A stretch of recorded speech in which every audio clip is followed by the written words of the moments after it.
بنو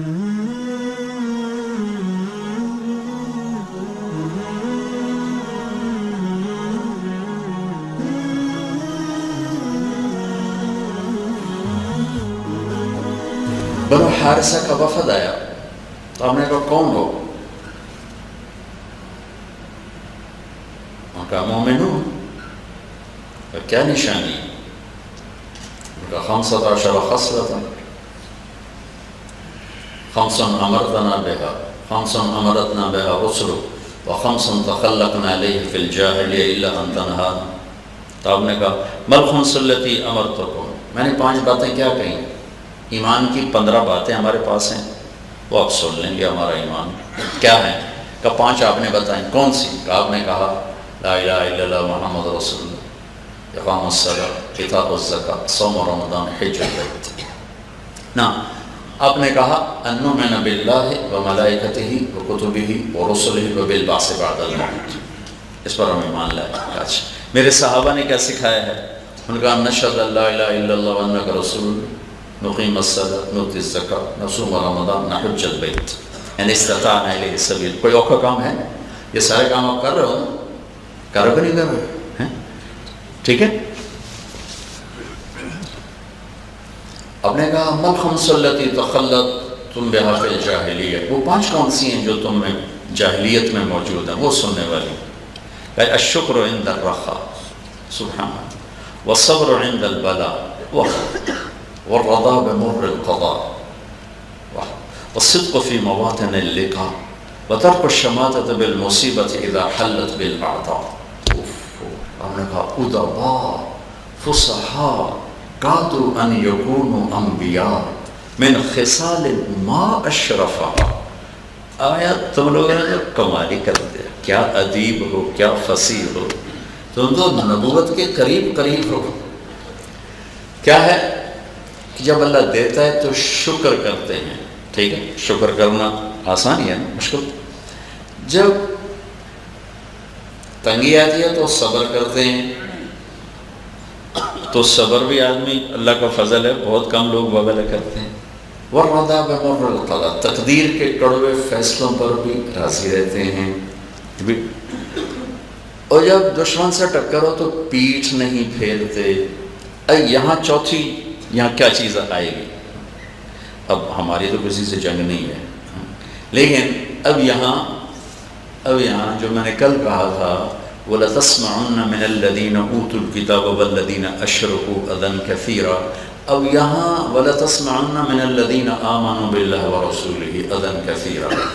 اب یہ جو تمہیں برا کہے، جو تمہیں ذلیل کرے، جو تمہاری عزت کو کم کرنا چاہے، جو تمہارا خیر خواہ نہ بنے، اس کو یہاں فٹ کرو. وَالصِّدْقُ فِي مَوَاطِنِ اللِّقَاءِ، اور اس کے ساتھ سچے بن کے دکھا دو کہ وہ برا چاہے تم اچھا، وہ گالی دے تم دعا دو، وہ غیبت کرے تم تعریف کرو، وہ گرائے تم اٹھاؤ، وہ ذلیل کرے تم عزت دو. اس میں بھی اللہ نے ایک مزہ رکھا ہے. پی جا ایام کی تلخی کو بھی ہنس کے ناصر، ہم کو سہنے میں بھی قدرت نے مزہ رکھا. اس میں بھی ایک مزہ ہے. تو چوتھی چیز کو ہم یوں لے آئیں کہ جو ہمارا برا چاہے ہم اس کا اچھا چاہیں، جو ہمیں بدنام کرے ہم اس کو شہرت دیں، جو ہمیں ذلیل کرے ہم اسے عزت دیں، جو ہمیں گالی دے ہم اس کو دعا دیں. یہ تھوڑا سا اس میں تھوڑا زور لگانا پڑے گا، لیکن یہ بھی کوئی ایسی چیز نہیں جو قابو میں نہ آ سکتی ہو. تھوڑی سی کوشش کے بعد اللہ تعالیٰ یہ چیز دے دیتا ہے. مولانا سعید خان صاحب رحمۃ اللہ علیہ سے میں نے اس چیز کو پایا. سبحان اللہ، کیا عجب ہستی تھے. اگر میں ان کو نہ دیکھتا تو میرا یہ مزاج جناب، میرے اندر جو نرمی آئی ہے ان کی وجہ سے، ورنہ میں بھی رائمنڈ میں پڑھا ہوں، اسی ترتیب پہ چلا ہوں. وہی مزاج کی شدت بھی تھی، سختی بھی تھی، طنز بھی تھا، کوٹا پروگرام بھی تھا. لیکن اس شخص کو دیکھ کر، ان کے ساتھ 12 برس رہ کر اللہ نے مجھے یہ بات سمجھائی کہ دین کی اصل نرمی ہے، مزاج شریعت نرمی ہے، شدت نہیں، سختی نہیں، طنز نہیں، طعن نہیں، چاہے سامنے اپنا ہو، پرایا ہو، ساتھی ہو، بیوی ہو، بچہ ہو، ماتحت ہو یا فوق ہو، سب کے لیے نرم گوشہ، نرم رویہ، نرم بول، یہ ایسی دولت ہے جو ہر جگہ کارآمد اور کارگر ہے۔ یہ بے خطا دوا ہے، بے خطا، یہ کبھی خطا نہیں ہوتا۔ تو ترک والصدق فی مواطن اللقاء، جہاں جہاں سے کوئی ناگواری تمہیں نظر آئے، تمہیں کوئی تکلیف پہنچائے، اس کو سب پہنچانا شروع کرو۔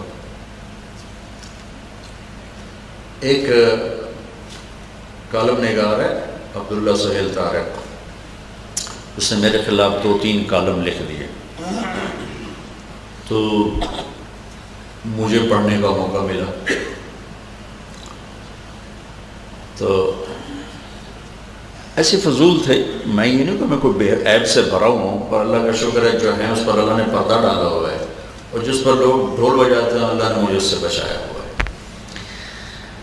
تو میں اس کے کالم پڑھتا رہا، آخر اس کا ایک کالم آیا بڑا خوبصورت، بہت اعلیٰ، بہت ادبی، تو میں نے اس کا نمبر ڈھونڈا، ایک ساتھی کے ذمہ لگایا ہوا ایکسپریس میں کام کرتا تھا کہ اس کا نمبر تلاش کرو، نمبر ڈھونڈا اور میں نے اس کو فون کیا کہ میں آپ کے کالم پڑھتا رہتا ہوں، آج آپ کا کالم پڑھ کے مزہ آ گیا، پتہ نہیں پھر میں نے کیا تعریف، صحیح تعریف کی۔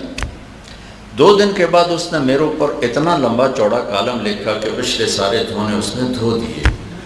یہ ہے دشمن کو دوست بنانے کا طریقہ۔ اگر میں اس کے رد میں کسی کو کہتا بھائی اس کے خلاف لکھو، تو کتنے میرے دوست ہیں اخباروں میں لکھنے والے، تو کوئی نہ کوئی لکھ دیتا۔ تو جب میں نے اس کے کالم میں دیکھی ایک ایسی چیز جس پر میں اس کی صحیح تعریف کر سکتا ہوں، تو میں نے اس کی حوصلہ افزائی کی، تعریف کی، اور اس کے بعد مجھے امام بخاری بنا دیا۔ پہلے برائی میں غلو کیا تھا، پھر اچھائی میں غلو کے ساتھ لکھا۔ یہ ساری زندگی کا نسخہ ہے۔ ادفع بالتي هي احسن فاذا الذي بينك وبينه عداوة كأنه ولي حميم۔ 5ویں چیز کیا ہے؟ وترك الشماتة بالمصیبة اذا حلت بالاعداء۔ دشمن کو بھی تکلیف میں دیکھ کے ہم خوش نہیں ہوتے۔ جس نے تمہیں دکھ پہنچایا ہے اسے بھی تکلیف پہنچے تو اس کا حال پوچھ لیں، اس کے ساتھ ہمدردی کرو، مواسات کرو، تو تم دیکھو گے کہ کس طرح اللہ تعالیٰ ان کے دلوں کو تمہارے لیے نرم کرتا اور گراتا ہے۔ جو ہمارے ساتھ برائی کرنا اسے کھنچ جاتی، اس کی تکلیف پر خوشی محسوس کرتے ہیں۔ انسان بطور انسان کافر ہے یا مسلم ہے، اللہ کو پیارا ہے۔ وَلَقَدْ كَرَّمْنَا بَنِي آدَمَ يَا ابْنَ آدَمَ إِنِّي لَكَ مُحِبٌّ فَبِحَقِّ عَلَيْكَ كُنْ لِي مُحِبًّا۔ ابن آدم میں تم سے پیار کرتا ہوں، سارے اس میں آ کے۔ تو رشتہ داروں میں چونکہ زیادہ ہوتا ہے مسئلہ، تو وہاں زیادہ اس چیز کو استعمال کرو۔ جہاں سب سے زیادہ جو دکھ پہنچے گا نا اپنوں سے پہنچے گا۔ پہلا قتل بھائی نے بھائی کا کیا ہے، یہ اشارہ ہے کہ قریبی رشتوں میں توڑ پھوڑ چلتی رہے گی۔ بس اسے نبھانا سیکھ لو۔ اور یوسف علیہ السلام کا واقعہ اپنی نظروں کے سامنے رکھا کرو۔ هل علمتم ما فعلتم بيوسف وأخيه اذ انتم جاہلون۔ یہاں ہونا تھا قد علمتم ما ظلمتم بيوسف وأخيه اذ انتم ظالمون، یہ جملہ ہونا چاہیے تھا۔ کیا خوبصورت، سبحان اللہ، سبحان اللہ۔ اتنا بڑا ظرف کہ 40 سال دکھ اٹھانے کے بعد دکھ دینے والے سامنے آئے ہیں، تو ان کی طرف سے خود وکیل صفائی بن گئے۔ حل علمتم، شاید تمہیں معلوم نہیں ہو، آپ کو کچھ پتہ چلا، حل وہاں بولا جاتا ہے جہاں متکلم کو یقین ہو کہ مخاطب کو میری بات کا علم نہیں، وہاں حل بولا جاتا ہے، جس کو ہم اردو میں کہتے ہیں آپ کو پتہ چلا، آپ کو معلوم ہو، یہ ہے حل کا مطلب۔ کہہ رہے ہیں آپ کو تو پتہ نہیں ہے، بے خبری میں، انجانے میں، فعل تم عربی زبان کا کمزور ترین لفظ ہے، فعلا، کچھ تھوڑا بہت یوسف کے ساتھ اونچ نیچ ہو گئی تھی۔ بھول سکتے ہیں کنویں میں پھینکنا، تو دیوار ہاتھ کو، منڈیر ہاتھ میں آئی تو ایک بھائی نے تلوار کا قبضہ یہاں مارا اور ہاتھ چھوٹا اور نیچے گیا، اس کو کہہ رہے ہیں انجانے میں تھوڑا بہت کچھ ہو گیا تھا، کچھ آپ کو یاد ہے؟ سبحان اللہ، کمال۔ سورہ یوسف کو ہر وقت اپنے ذہن میں رکھو، ہر وقت اپنے ذہن، اور پھر آگے نتیجہ جو، اور پھر آگے اِنَّكَ لَأَنْتَ يُوسُف، یہ جملہ بھی عجیب ہے۔ شیخ رمضی اس کی تفسیر کرے تو کرے، میرے جیسا کیا کرے، پر میں اس کا مزہ بڑا لیتا ہوں۔ کیا کمال، حیرت، خوف، امید، نا امیدی، عجیب و غریب جذبات اور خیالات کو، اِنَّكَ لَأَنْتَ يُوسُف، اللہ انا یوسف بہارا قد من اللہ علینا۔ سارے قرآن کا خلاصہ لے لو، انہ من یتق ویصبر فان اللہ لا یضیع اجر المحسنین۔ سارا قرآن دو لفظوں میں، تقوی اور صبر، یہ سیکھ۔ ہر جگہ پر یہ دو نسخے استعمال کرنا سیکھو، راہیں کشادہ، ساری زندگی موٹر وے بن جائے گی، اور اللہ کا دست غیبی تمہارے سر پر ہوگا۔ ید اللہ فوق ایدیہم، اللہ کا ہاتھ تمہارے سروں پر ہوگا۔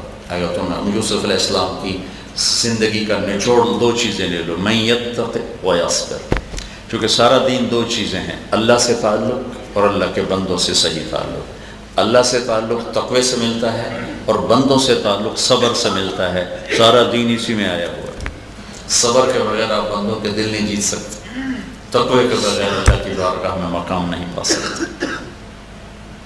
اولاد نافرمان ہو گئی ہے تو یعقوب علیہ السلام کو سامنے رکھو کہ نافرمان اولاد کے ساتھ کیسا وقت گزارا ہے۔ اوئے ہوئے ہوئے ہوئے۔ قرآن نے جیسے ابوت میں یعقوب کو علیہ السلام کو ہائی لائٹ کیا، اتنا کسی کو نہیں کیا۔ موسیٰ علیہ السلام میں ماں کا کردار ہائی لائٹ ہوا ہے، اور سورہ یوسف میں باپ کا کردار ہائی لائٹ ہوا ہے۔ فَصَبْرٌ جَمِيلٌ، کیا مطلب؟ صبر جمیل کا کیا مطلب؟ مجھے پتہ ہے سب کچھ تم نہیں کیا، لیکن میں زندگی بھر تمہیں تانا نہیں دوں گا، طنز نہیں کروں گا، شکوہ نہیں کروں گا۔ اللہ اکبر۔ آنکھوں سے دیکھ رہے ہیں صبح و شام ان کو، اور یوسف کی یاد اندر کو پگھلا رہی ہے، گھلا رہی، اندھے ہو گئے، لیکن آخر میں بھی یہی کہا انما اشکو بثی وحزنی الی اللہ۔ کمال۔ کتنے ہمارے دوستوں نے بچوں کو گھر سے نکال دیا، آگ کر دیا، نافرمان ہے، الگ کر دیا، ایسے ساری 40 سال سینے سے لگا کر، آخر اللہ نے ان کو بھی توبہ کی توفیق نصیب کی۔ پھر ایک اور نقطہ دے، جب سارے بھائی باپ کٹھے ہو گئے نا، تو اب یوسف علیہ السلام پر اپنی کہانی سنانے لگے۔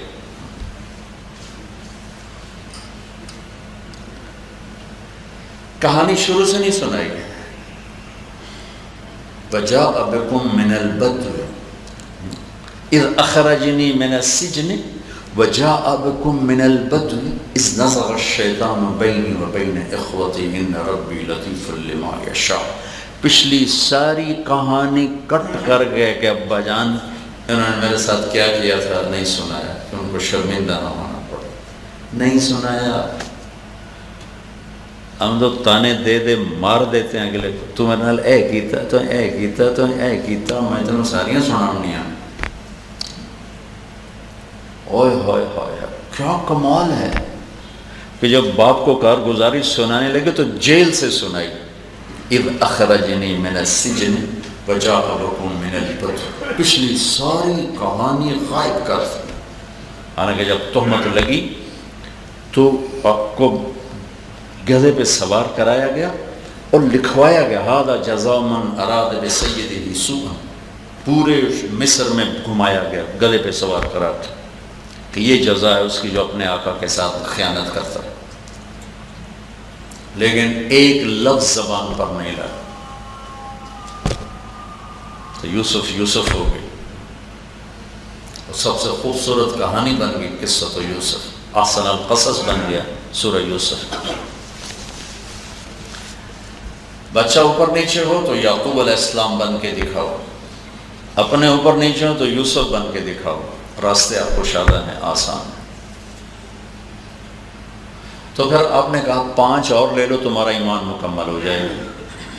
20 باتیں، 15 میں نے سنا دی، انؤمن باللہ وملائکتہ وکتبہ ورسلہ والبعث بعد الموت، نشہد ان لا الہ الا اللہ وانک رسول اللہ، نقیم الصلاۃ نؤتی الزکاۃ نصوم رمضان نحج البیت، الشکر عند الرخاء والصبر عند البلاء والرضا بمر القضاء والصدق في مواطن اللقاء وترك الشماتة بالمصيبة إذا حلت بالأعداء، أنك أدباء فصحاء كادوا أن يكونوا أنبياء من خصال ما أشرفها، وأنا أوصيكم ب5 ليكمل الله لكم خصال الخير كله، کہ 5 مجھ سے لے لو ایمان مکمل۔ اچھا، ان 15 باتوں میں 1-2 کے علاوہ باقی ساری کوئی مشکل نہیں ہے، ٹھیک ہے؟ تھوڑی سا اگر جنت لیں گے تو کچھ تو کرنا ہی پڑے۔ تو ہم نے کہا لا تبنوا ما لا تسکنوا، سبحان اللہ، جہاں رہنا نہیں وہاں بڑے بڑے گھر نہ بناؤ، بڑے بڑے گھر نہ بناؤ۔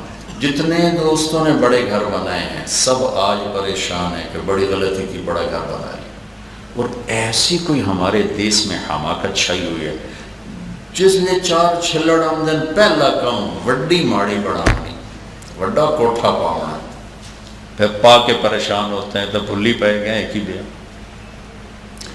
اللہ تعالیٰ تمہیں رزق دے، صاحب جد بڑے گھر نہ بناؤ، انسانی ضرورت کے لیے کشادہ سادہ بناؤ، لیکن ایسے محل نہ کھڑے کرو جنہیں سنبھالنا مشکل ہو جائے۔ یہ کم وقت ہیں تو ہم انہیں کافر کافر کہتے ہیں، لیکن نامرادوں نے ایسی عقل پائی ہے، ان کا بڑے سے بڑے مالدار کا بھی میں نے محل کوئی نہیں دیکھا، چھوٹے چھوٹے گھروں میں رہتے۔ انگلستان کا وزیر اعظم 5 مرلے کے مکان میں رہتے، 2.5-3 مرلے کا مکان ہے، اس میں رہتے۔ لا تبنوا ما لا تسکنوا، بڑے بڑے گھر نہ بناؤ۔ لا تجمعوا ما لا تاکلون، جس سے استعمال نہیں کرنا اسے جمع نہ کرو۔ واتقوا اللہ الذی الیہ تحشرون، لا تنافسوا فیما غدا عنہ تزولون، جس دنیا کو چھوڑ جانا اس کی دوڑ کیوں لگاتے۔ وارغبوا فیما غدا الیہ تصیرون وفیہ تخلدون، یہ 20 باتیں ہیں، یہ ایمان ہیں، اور یہ ساری وہ ہیں کہ ہم اللہ سے مانگ کر تھوڑی سی محنت سے ساری چیزوں پہ آ سکتے ہیں۔ پھر اللہ نے کتنی کرم نوازی کا معاملہ فرمایا، اگر ہم سے کوئی اونچ نیچ ہوتی ہے تو توبہ کریں گے، اللہ معاف کر دے، وہ ایک الگ ہمارے ساتھ اللہ کی